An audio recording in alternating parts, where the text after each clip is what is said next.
Hello everyone, welcome back. If you're new here, my name is Douglas Johnson.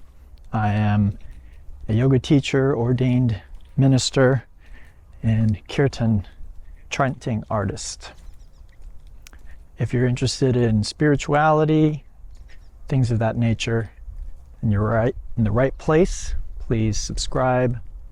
And if you get something from this content, you can like, comment, share, and even make a financial contribution to help me continue doing this work. It's people like you and my patrons on Patreon who make this content possible.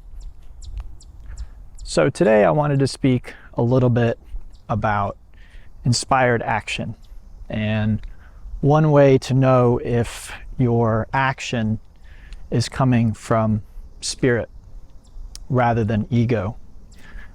So this is a quality that I've noticed over many years. And sometimes spirit asks us to be still.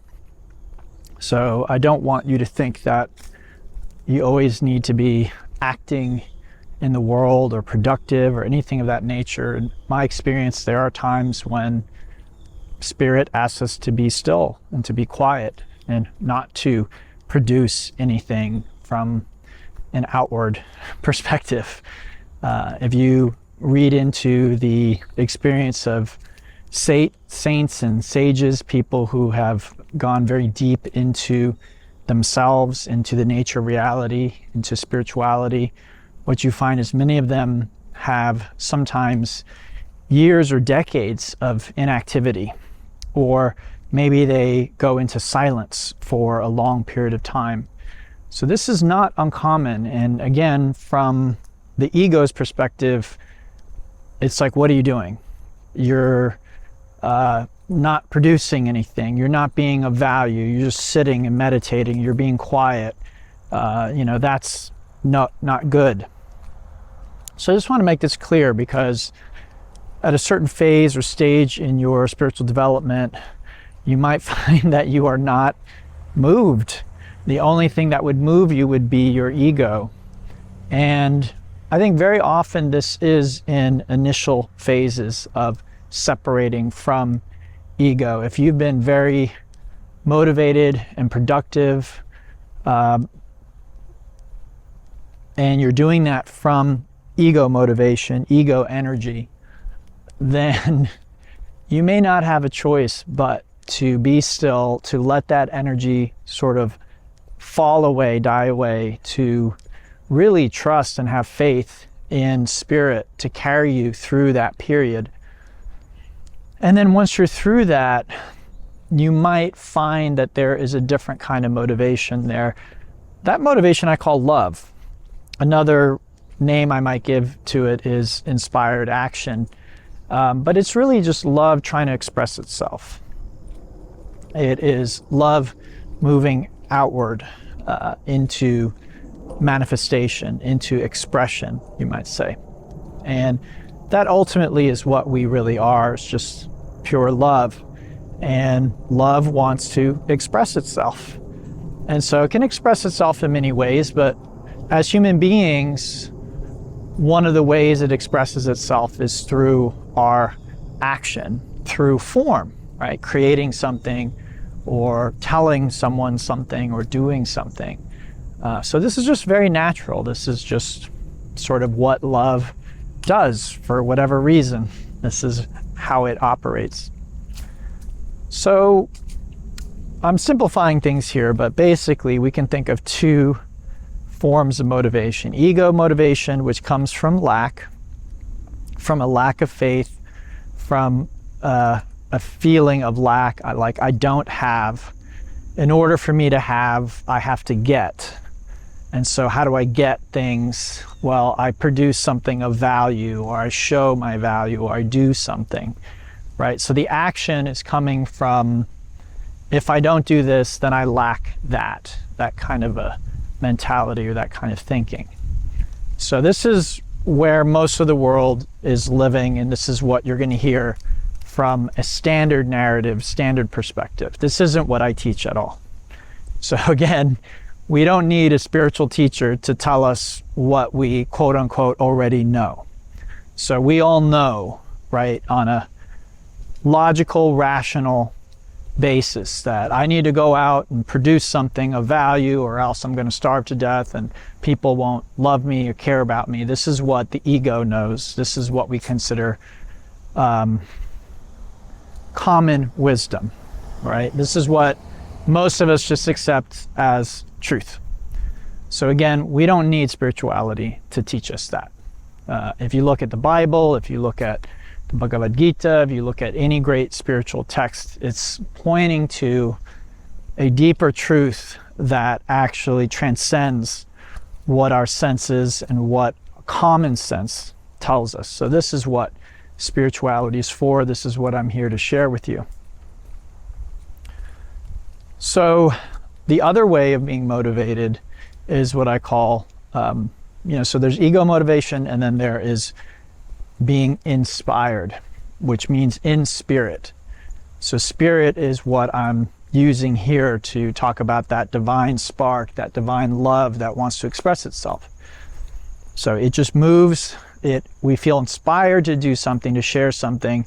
It's not coming from a sense of lack, it's not coming from a sense of fear, it's coming from a sense of love. So I'm going to share with you my own experience with this in the hopes that it might help you get clarity on how you're feeling. First thing I'll share is I don't really work. I really do what I love to do, and people support me in that. They get value from it, and then they share their love and resources from the value that they get. So I love what I do, and it doesn't feel like work to me. And I'll say this, most things do feel like work. And work, for me, just feels terrible, for lack of a better way to put it. I feel like my soul is being sucked. I just feel awful when I have to work.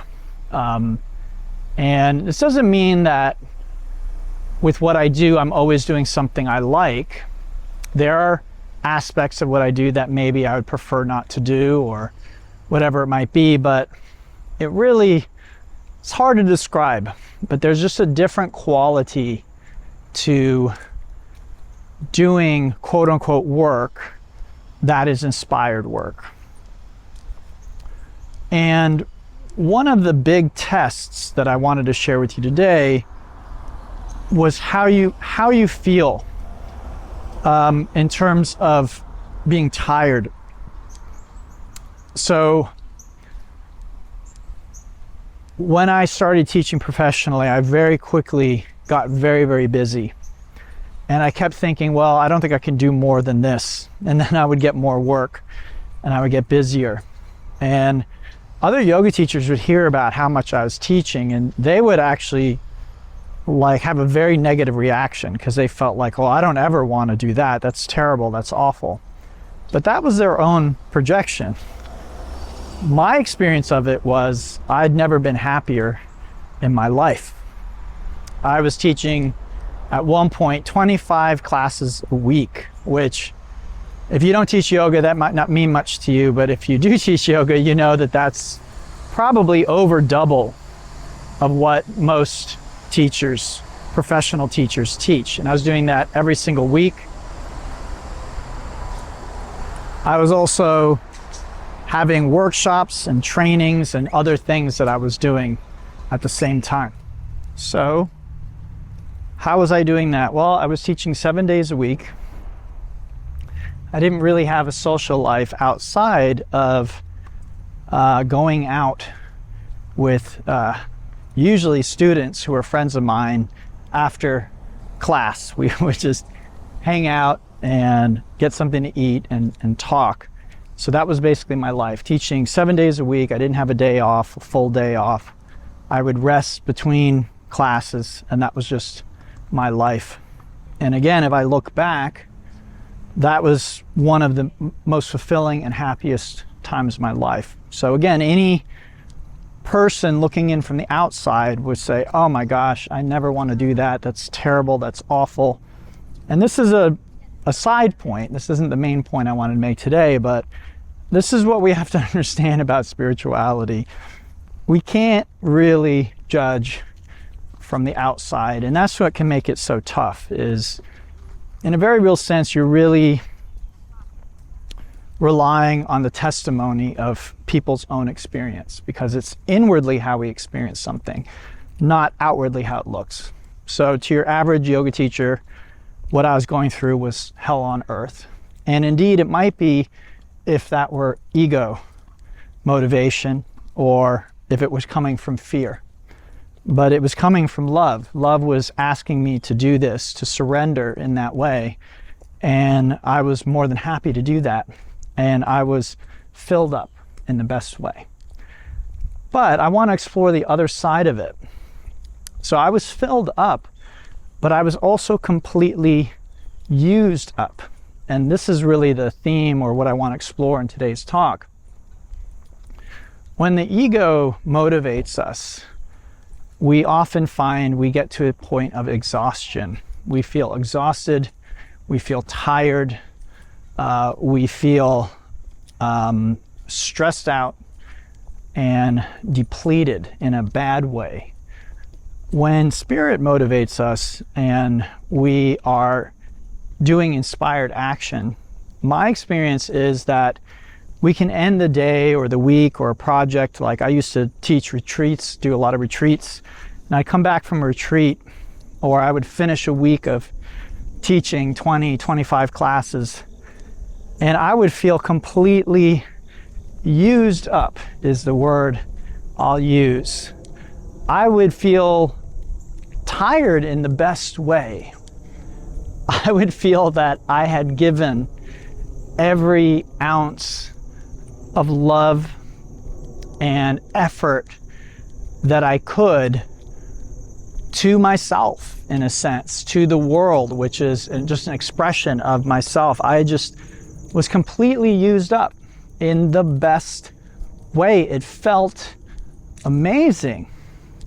And to this day, I really can't think of a better feeling than that feeling of being used up. And the analogy I'll give, which I've shared before here, is in the yoga tradition. It's said you want to be like a hollow bamboo, and you can make a flute out of the bamboo, and you can play beautiful music on the hollow bamboo, right? But if the bamboo has stuff in it, then it can't be used to make music. And so this is what is sometimes said, like Krishna played on a bamboo flute, right? And so Krishna, or the divine in this case, spirit, can make beautiful music with you if you are empty, if you are hollow, if you allow. And for lack of a better way of putting it, this brings a lot of joy to the bamboo flute. We like being used by the divine. The trouble is most of us don't know how to do that. We don't know how to surrender enough to that, to allow the divine to use us in that way. The more we surrender, the more we allow, the more we're used up, and I can attest that the better we feel. As strange as it sounds, being that busy, that active, can feel amazing. Now again, I want to be clear, you may be going through a phase right now where you are not being asked to do that. Okay, you may be going through a phase of a lot of stillness, introspection, and quiet, and letting things sort of fall away. These things tend to go in cycles, okay? So again, you may have had a phase like the one I'm speaking about, and then you might now be in a phase. So I don't want you to hear this and think, oh, well, I'm not being used up in that way, so I must be doing something wrong. It's not the way that it works. But I do want to be very clear about this, because it is an experience you probably should be having at times, where that loving energy comes up and it moves you in a very active way. You might get very, very busy, but the feeling is like the feeling that a musician has who's playing at a very, very high level. You enter into a flow state. You're not really debating or thinking or making decisions. It's as though they are being made for you, and you're just allowing yourself to flow and go along with that. This is very different to the ego, which is, again, constantly trying to control, constantly trying to move things in a certain direction, a certain way, through manipulation, through hard work, through effort, through blood, sweat, and tears. This is the ego's way. And the way of spirit is very, very different. It feels very, very different. Again, this doesn't mean you won't work hard. So outwardly, they may look the same. This is why I'm giving you this talk. Outwardly, it may look the same. You might see two people working insane hours, or like me, teaching an insane amount of classes, right? One person is quickly reaching burnout, where she feels like, I can't do this anymore. I can't do this any longer. It's too much. I'm tired. I'm not taking care of my health. My health is suffering. I'm stressed out. I'm not my best self, okay? And then the next person, she is doing the exact same thing, working the exact same hours, and yet she is feeling daily like she's being filled up and also completely used up. And like I said, both are an amazing feeling. Getting used up by that divine love, being used to express divine love, is just the most amazing feeling. And feeling that you gave all that you could give that day in terms of sharing that is, again, just an incredible feeling. Now, I happen to be a yoga teacher, a spiritual teacher, but it doesn't matter what you do.